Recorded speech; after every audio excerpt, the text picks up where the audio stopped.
Hi everyone, Liz here, thanks for stopping by. So today I'm going to do a quick kitting up and we'll have a little bit of a chat of what's been going on in my life this last week or so. So I'm going to be kitting up my Craft Buddy crystal art balloon scene. So I'm doing this for a friend as a present. So I want to get it kitted up so I can crack on with it a little bit.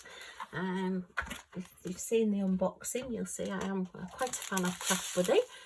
It has 26 colours, and unfortunately I haven't got a 30 pot storage container at the moment, so I'm having to use my 61, but never mind. Hopefully I'll get it done fairly quickly. It is only a 30 by 30 and it's a pre-framed canvas, so it should go quite quickly.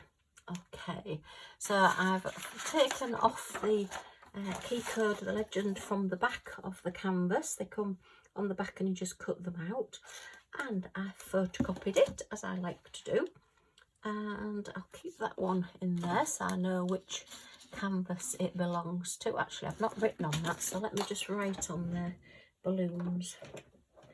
That's the one thing that I do like to do. I've not left myself much room to write, so balloons. Okay. There's one thing I wish they did is put the actual name on the key code, just in case you're doing 2 or 3 at once.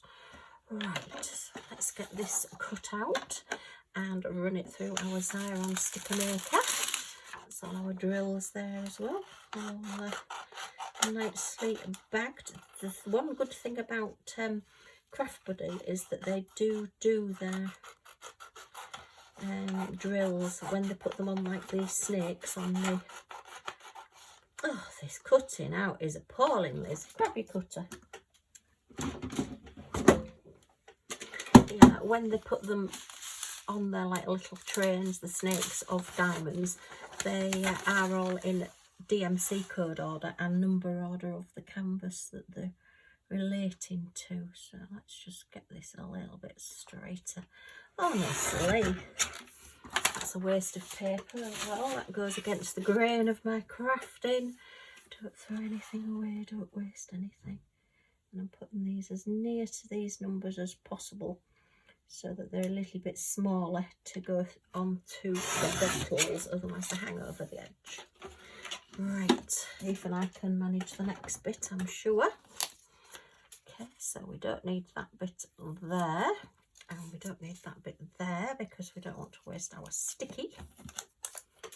Okay, have a little Xyron sticker maker, and just pop those in there, pop them into the middle, and then just let the sticky grab it from that side and pull slowly so it doesn't go skew whiff. And just as you get to the end of wherever it is you're sticking, you've got a little serrated bit there, just give it a tug and you've made yourself a sticker. Take the top sheet off so any of the sticky from around the edges stays on the top sheet. As you can see, it's sticking to me. Get rid of that.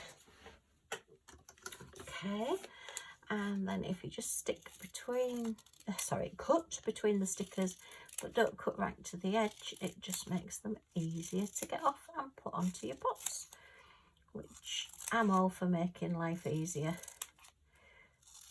Why struggle trying to get stickers or backing paper off stickers when you can make it a little bit easier by doing it this way, not having to worry about edges.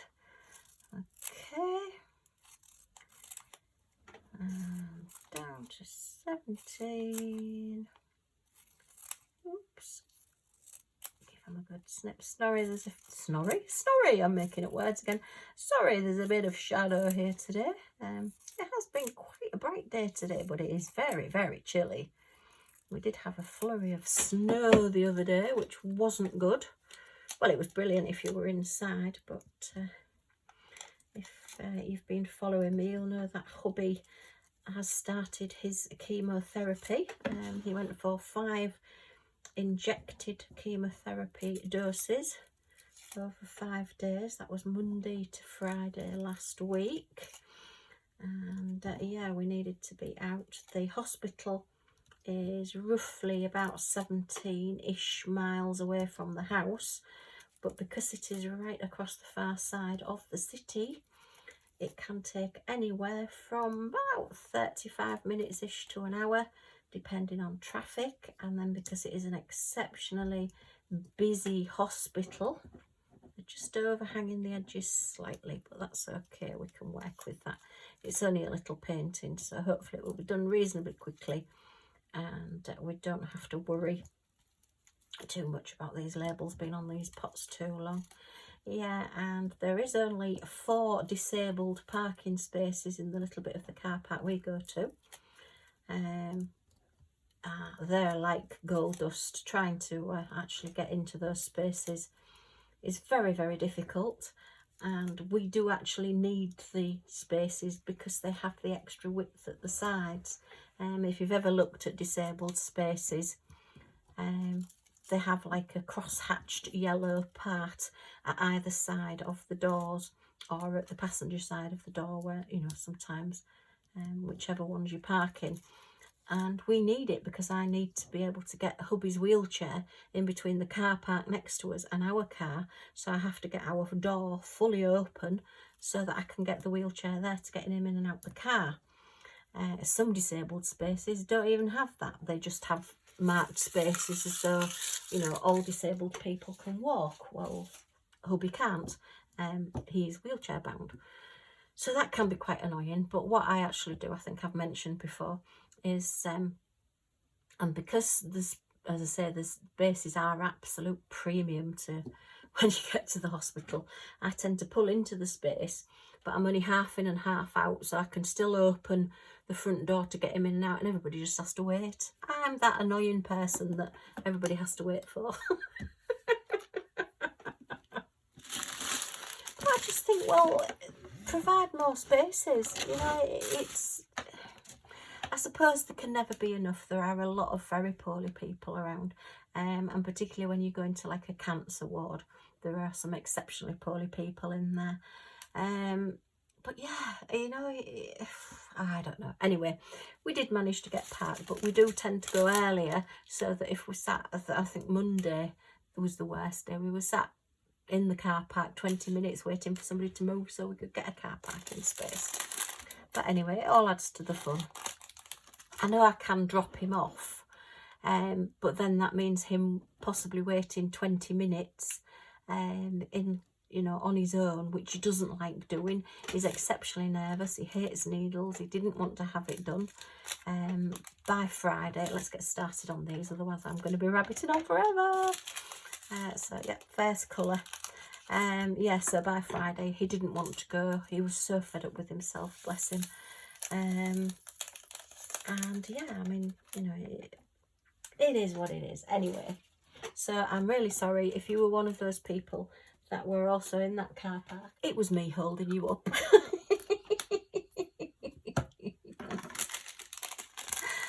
Yeah, so it's gone as expected, the chemotherapy. Yeah, he was okay after the first day. I think he thought he was going to feel really poorly after the first day, and obviously it takes a while for it to go through your body. I mean, chemotherapy is actually, I suppose, poison, basically. You're nilling your immunity system because you're just basically killing everything off. And yeah, but then Tuesday he did start being sick. Wednesday he did start being very, very sick.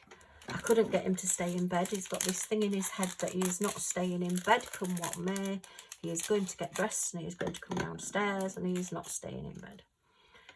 Thursday he was very weak, and I presume from being sick really, and really quite poorly. And I had to get our friend, our neighbour, to come and help me get him in the car, and he actually came to the hospital with us as well, and waited. We always take Millie with us. She quite likes going to the hospital. Castle Hill it's called. Yeah, that's where actually part of it hubby was in when he was there for 3 months while he had rehabilitation after he came out of intensive care Was he there 4 months? No, he must have been there 4 months. August, November, August, September, October. No, but actually he was there 4 months. Yeah, after spending 3 months in ICU, he went there to physiotherapy and recovery and everything. And they've got a beautiful peace garden outside there. And I used to take Millie.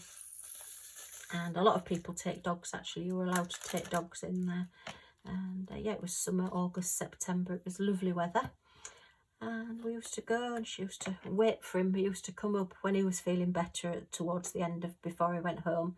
He used to come up in the lift, and she used to come through the doors and see him and just scoot. It was like one of those cartoon animals, you know, where they start running like the clappers, the legs are going and they're not actually moving anywhere because the floor was quite shiny. And then she'd just take off and go running to him. It was the most wonderful thing to see. Yeah, it did make us cry the first time she did it. Because it was just so touching. And I think there was like everybody that was sat sort of in the foyer of the hospital, there's a little cafe there and everything, and just about everybody went, oh. Oh dear. But yeah, we've always got something to smile about with having Millie. Okay, make sure I'm doing the right letters. Yeah, this is G. So she used to come with us, so she knows where she is when we go, because it's the same place. His ward was actually downstairs, whereas where he goes for his treatment now is sort of on the level, as it were. It's built on a hill. I suppose that's why it's called Castle Hill. Ba-bum. It's all quite a new hospital as well, the part that we go to. So it is very peaceful, lovely atmosphere, as I've said before, really peaceful atmosphere. So she knows where she is, and there's a lot of squirrels and birds and everything around. So she's quite happy just sitting in the car waiting for us, as I say, on Thursday and then again on Friday, because Hubby was so weak. We just couldn't get him in and out of the car. So our friend and neighbour came with us. Thank goodness that we do have such good friends that are willing to do things for us. I don't know what we'd do without them. Well, we just wouldn't manage. It's as simple as that. We need help at the moment. I just can't lift Hubby, you know. I mean, well, what else can I say? It's a dead weight, isn't it, when you're trying to lift somebody? You know, even if, well, anyway. So yeah, so the neighbour helped us, and he stayed in the car with Millie, went for a little walk around the gardens with her while we were there.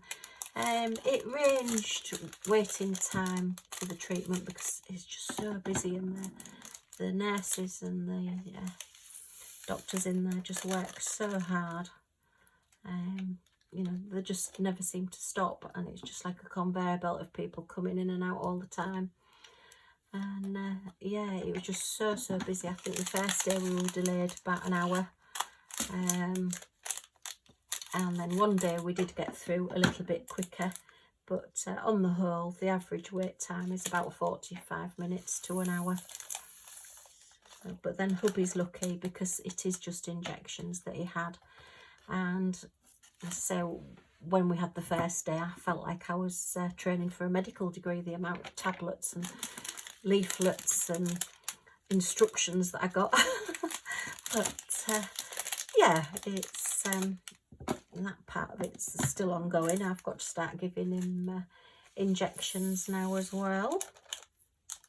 So yeah, he's continuing those with another 7 days, and then we're back next week. Next Wednesday we're back to see the specialist again. I presume he'll be having blood tests, and they'll talk us through it and see. I don't know whether they'll be able to tell whether it's working or not by then. I don't know how quickly they actually do these things, but you never know. Fingers crossed. It's supposed to be, although it's a rare one, it is supposed to be one that does react well to treatment. So fingers crossed. And we might, you know, get him a lot stronger, get him a lot better. But at the moment, you know, we're trying to stay away from people. Trying to keep us isolated as much as possible. I did have to nip out and get a little bit of shopping yesterday, and I was quite worried at the amount of people that I think I saw one person in our town that was wearing a mask. None of the shops, none of the people working in the shops are wearing masks. And oops, sorry, scissors are alive. Trying to escape. Obviously don't like cutting these bags. Yeah, I found it quite worrying. Just get rid of those. That there's not many people. I mean, I know it's in England now. I think Scotland and Wales and Ireland have their own. Oh, I've made a right pig's ear of that one, Liz. Have their own rules. Yeah, but I mean, if you don't want to wear a mask and you don't agree with it, that's fine. But I really wish, I suppose it's more heightened with us because of Hubby's lack of immunity at the moment. But this, it hasn't gone away. It is still there, and you still can catch it. And even if you've been fully vaccinated, you can still catch it. So I just think anything we can do to just not keep passing it on and keeping it going would help. But anyway, that is my opinion. Don't come at me if you don't agree with it. I'm quite happy to, if you've got a different opinion, that's fine. There's no arguments. I just wish that they're not, that people were still being a little bit more cautious. Certainly while I was in the shops yesterday, I was staying well away from people, and I had my mask on. And I will continue to wear my mask for quite some time to come, I think. But anyway, each to his own. We all have our own ways of doing things and dealing with things. So yeah, so that's been hospital. So again, thank you from the bottom of our hearts for all the good wishes and prayers and thoughts and healing thoughts that have come from everybody. It really is much appreciated, and I hope it all works and it does start getting better and he goes into remission, as it were. Oh, I can hear him. He's just got in his new wheelchair. It has a really loud like beep, makes everybody jump when we're at the hospital because it's like really calm and peaceful. And then when they shout his name out and there's suddenly this loud beep and everybody looks around to see where it's coming from. We've not learnt whether there's any way you can actually turn it down yet. Okay.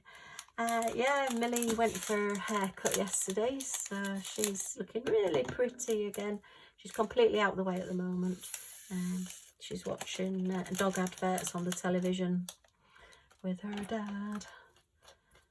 There's a few adverts. There's one, oh, where did that one go? Have I just put those in the wrong one? No, I'm going that way, Liz. Oh gosh, I thought I'd gone wrong then. That's with talking. Let's check I'm on the right one. Yes, V21. Yeah, there's an advert that's come out now and it's like people eating bags of crisps, but you see them from the bottom of the crisp bag, as it were. And there's one where, I mean, it's only on for seconds, but as soon as the advert starts, she knows that there is going to be, in one of those crisp packets, looking down into the crisp packet, there's a little like border terrier, and it's there for about 3 seconds, and she goes mad. I don't want mine, but she doesn't even like crisps.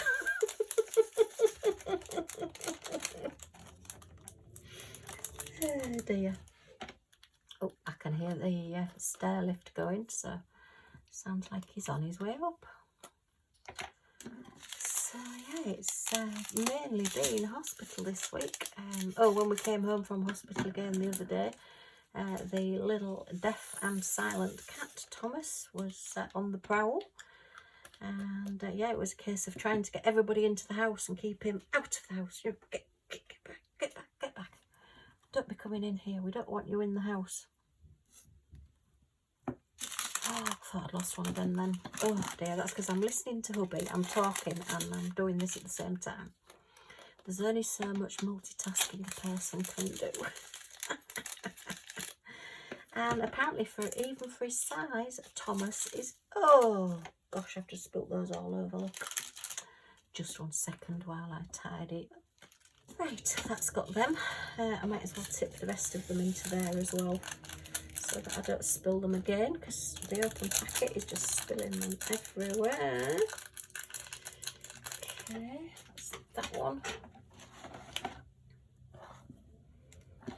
Oops, just, yeah, so as I say, Thomas, the little cat, apparently is exceptionally good at catching rats. We do live near, we've got Head and Haven at the back of us, and we do have like a drain running down the side of us. It's like a, well, not a sewerage drain, but it's a water drain, shall we say, running, well, it's a couple of houses down from us. So we do occasionally get rats around about, which you will, wherever there's water, you're going to get rats. And yeah, he brought this huge rat. I mean, honestly, it was nearly as big as him, and he'd caught it, and you just think, oh, you look as though butter wouldn't melt.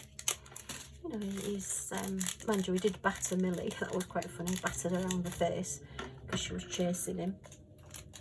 But yeah, you know, you'd think one of the bigger cats would be catching the rats, but no, I mean, he just, and apparently I was talking to our neighbour, and he catches quite a few.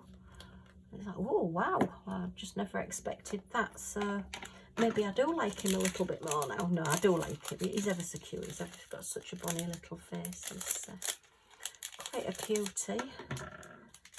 But yeah, so he's good at catching rats. So if anybody wants to borrow a cat that is deaf and silent and always has a snotty nose and has no tail, then yeah, we have little Thomas that comes round. And he's a very good rat catcher. So it's not a bad thing to have, as long as he doesn't torment them and play with them and just kill them. But yeah, so that was quite a surprise. Anyway, as I say, I can hear Hubby has come upstairs, so he's obviously wanting a seeing tour, shall we say, or anyway, I won't go into it. I'll let you have your imagination on that. So yeah, I hope you've enjoyed looking at this with me and seeing me kit this up and having this little chat. If you have, a thumbs up, it's always much appreciated. And if you want to come back and see what I get up to next, more Hubby updates, more Millie updates, and even Thomas the rat catcher's updates, then if you press on that subscribe button and the little bell next to it, you'll be notified when any of my videos come up. So thanks ever so much for stopping by, and I do hope to see you all again soon. Bye for now.